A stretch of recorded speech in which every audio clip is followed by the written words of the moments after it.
Hi, my name is Steven and welcome back to my channel, and today I'm going to be talking to you about combating workaholism, crafting your work intentions for 2022. So today I'm going to be talking to you about something near and dear to my heart, my way of life, workaholism. Now more than ever, especially in 2022, I feel like I have to justify my place in the world. Even though we're all going through one of the most challenging times of our lives, I still feel the need to do more. And this pressure has caused me great stress and anxiety throughout the last couple of years. Especially now that I'm working from home and I have a lot of excess time on my hands. So for me, I wanted to do this video so I can set my work intentions for this year. And I want to craft my intentions so that I'm resting more and doing less. These tips have been honed and crafted through years and years of experience with workaholism and struggling with burnout. These tips have helped me to manage my situation over the past couple of years, but every now and then I have the occasional flare-up. Work-life balance is certainly our end goal, but sometimes I do recognize that you need to hunker down and get stuff done. So in today's video, I'm going to talk about my work intentions for 2022 and also my tips on how to combat workaholism. And before we start, be sure to like, subscribe, comment, share with your friends, hit that notification bell if you like this content. And let's go! So here are my work intentions for 2022. Over the past couple years during the pandemic, working from home has had an unintentional consequence for me. Prior to the pandemic, I struggled to spend 50% of my time in my home. I was always at work or on travel somewhere else. And even though I worked a lot, life kept me busy with other things. I was still able to distract myself with many other facets of life that isn't now available to us. My work-life balance was actually healthier than it is now. And I also noticed that even the times where I was stuck in traffic helped me to create a barrier between my work and life. Now that I'm working from home all the time, I don't have that barrier anymore. Work and life blends together.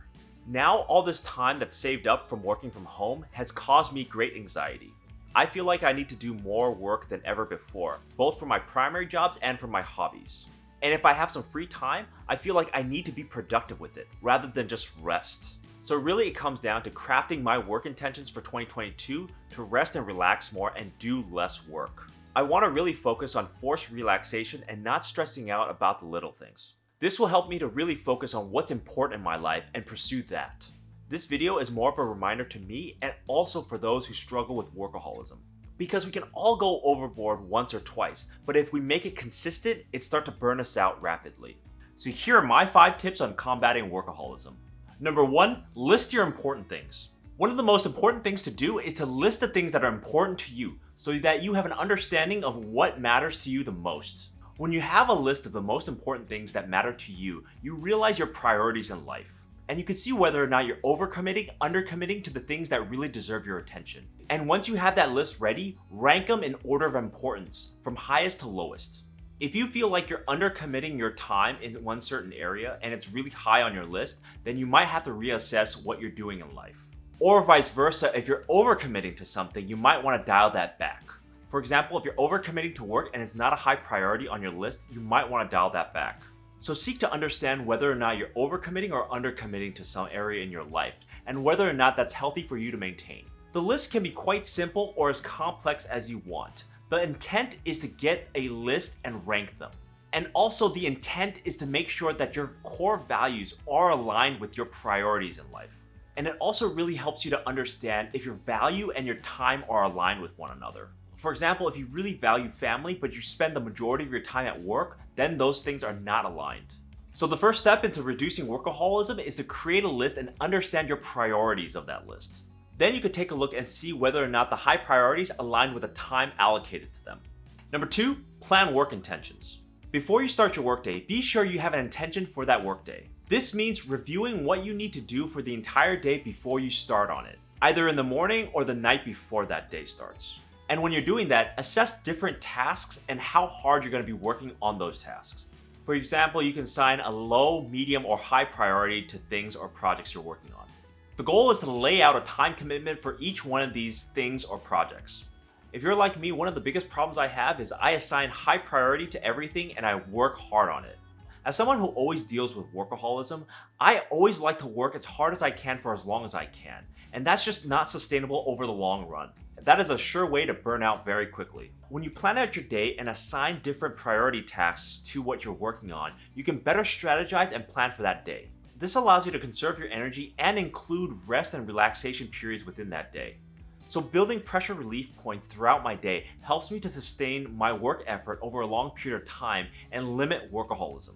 For my own example, I would prioritize my day like this. My 9 to 5 job, medium. My YouTube videos, low. My tiny house, high.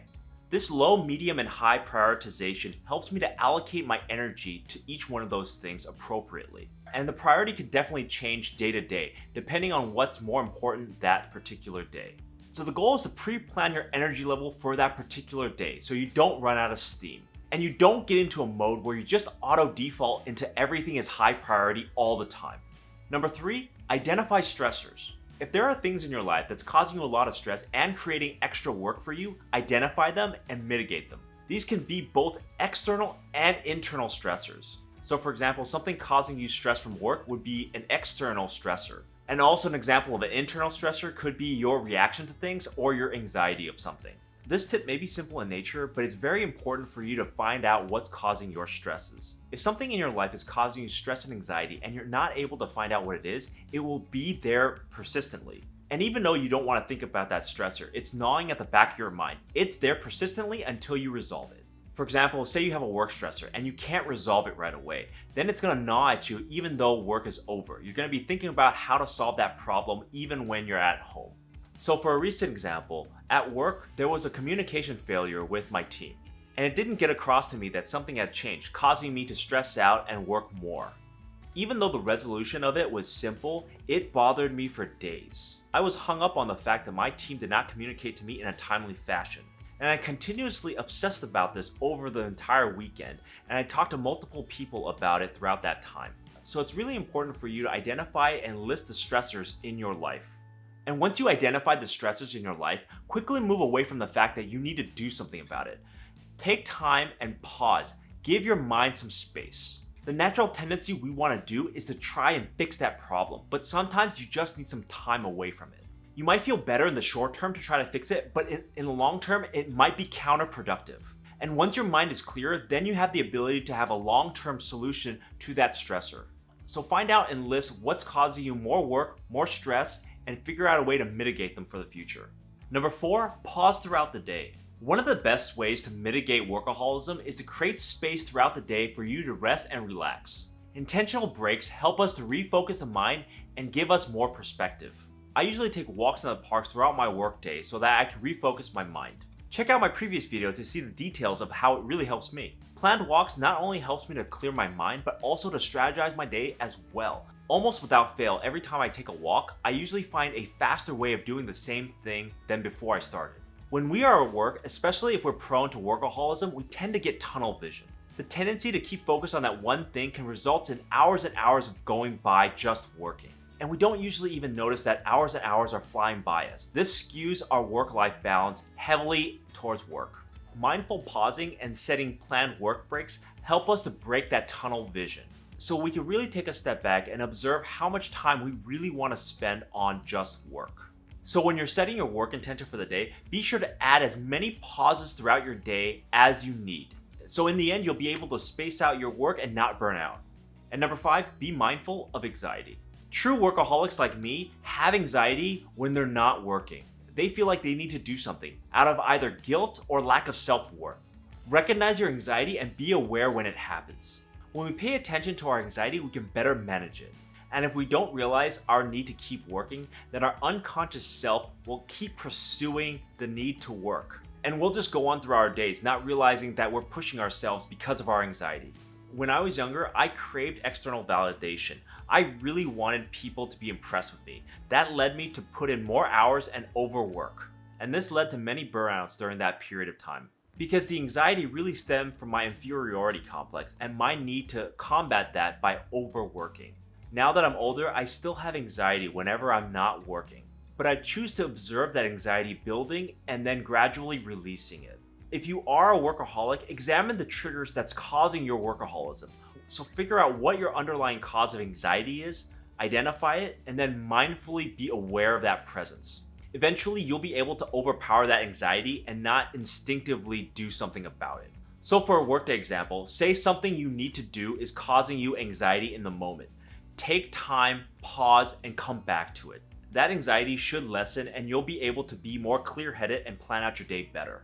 And over the long-term timescale, it's really good for you to identify causes of your own personal anxiety and what is driving them. So be mindful of your anxiety and how that triggers your workaholism.